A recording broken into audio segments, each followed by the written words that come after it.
एक बार फिर से आपका स्वागत है हमारे चैनल पर। आज हम जिस विषय पर बात करेंगे वो है पाणिनीय शिक्षा के अनुसार वर्ण संख्या। चलिए शुरू करते हैं।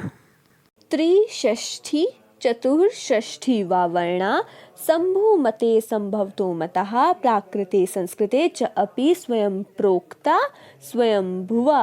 अर्थात त्रिषष्ठी 63, चतुर्षष्ठी अर्थात 64 वा अथवा अर्थात 63 या 64 वर्ण संभूमते शंभु के मत में मतः कहे गए हैं।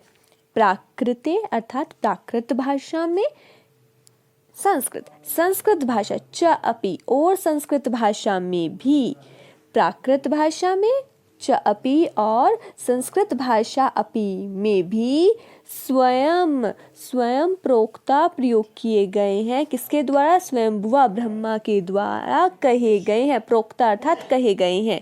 किसके द्वारा? ब्रह्मा के द्वारा कहे गए हैं। क्या? कि जो वर्ण है वो 63 अथवा 64 वर्ण हैं। कहने का क्या तात्पर्य है कि जो शंभु मत है अर्थात जो शिव जी का मत है वो, और स्वयं जो ब्रह्मा जी ने भी कहा है, वो क्या कहा है कि जो व्याकरण में वर्ण होते हैं, जो भाषा के जो वर्ण है वो कितने हैं? या तो वो 63 है अथवा वो 64 हैं। स्वरा विंशति एकश्च स्पर्शानां पंचविंशतिः याद्यश्च स्मृता हि अष्टौ चत्वारश्च यमा स्मृतः अनुस्वारो विसर्गश्च कपौ च अपि पराश्रितौ दुस्पृष्ट च इति विज्ञेयो लकार प्लुप्त एव च। अर्थात कहने का क्या तात्पर्य है?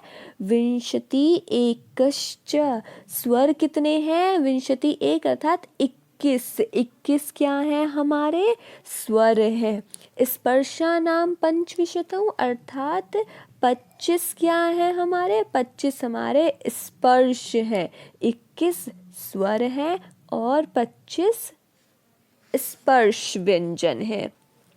यादिश्च स्मृता ही अष्टौ अर्थात कहने का क्या तात्पर्य है? जो यादि वो हैं वो कितने हैं? 8 हैं। यादि में कौन कौन से आते हैं? य, र, ल, व।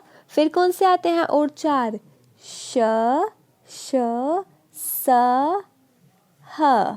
ये सब क्या है? ये 8 के 8 क्या है? हमारे यादि हैं। यादि कितने कहे गए हैं? यदि प्रश्न पत्र में आए यादि वर्ण कितने हैं तो आप क्या लिखेंगे? अष्टौ। यादि वर्ण कितने हैं? अष्टौ। पाणिनि शिक्षा के अनुसार क्या कहा गया है? जो यादि वर्ण है वो कौन कौन से हैं? अष्टौ। पूछा जा सकता है कि यादि में कौन से वर्ण आते हैं? आपको दिया जा सकता है श, ह, य और म। इसमें से कौन सा वर्ण यादि में नहीं है? तो आप क्या लिखेंगे? म। और यादि में कौन कौन से हैं? श भी है भी है और य भी है। तो यादि में कितने वर्ण आते हैं? अष्टौ, 8 वर्ण आते हैं। स्वर कितने हैं हमारे? 21। स्पर्श व्यंजन कितने हैं? 25 पाणिनि शिक्षा के अनुसार। और यादि कितने हैं? यादि 8 हैं। चत्वारश्च यमः स्मृता अर्थात यम जो है वो कितने हैं? 4 हैं। स्मृता कहे गए हैं। यम 4 कहे गए हैं। अनुस्वारो विसर्गश्च अनुस्वार 1 है और विसर्ग भी 1 है। मानना चाहिए क्या? अनुस्वार को 1 मानना चाहिए और विसर्ग को भी 1 मानना चाहिए। विसर्ग ये होता है और अनुस्वार ये होता है। फिर उसके बाद क्या कह रहे हैं? उसके बाद कहते हैं, उसके बाद क्या कहा गया है यहाँ? इसका और प से क्या मतलब है? यहाँ पे इसका और प से क्या है? ये दो क्या है? पराश्रितौ, पर आश्रित हैं। दोनों क्या है? एक तो जिह्वा मूल्य उपपद मान्य, ये दोनों क्या है? हमारे पर आश्रित हैं। दुस्पृष्ट च इति, दुस्पृष्ट को भी 1 मानना चाहिए और लकार को भी क्या मानना चाहिए? एक मानना चाहिए। तो कुल मिलाकर के कितने बन जाएंगे सब? 63। जैसे कि कैसे बनेंगे?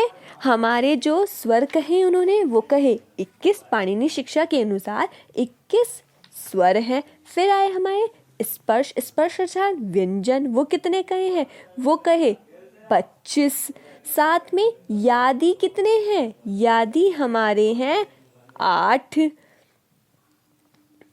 25, 21 हमारे स्वर, 21 स्वर हैं। फिर 25 आपके व्यंजन कहे गए हैं। यादी हमारे 8 कहे गए हैं। उसके अलावा यम 4 हैं।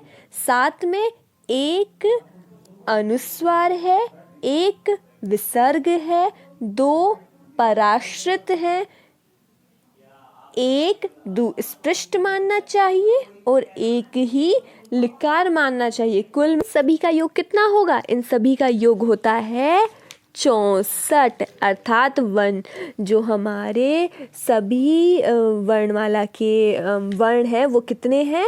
64 है। इसीलिए पाणिनि शिक्षा ने क्या कहा है कि जो हमारे वर्ण मानने चाहिए वो कितने मानने चाहिए?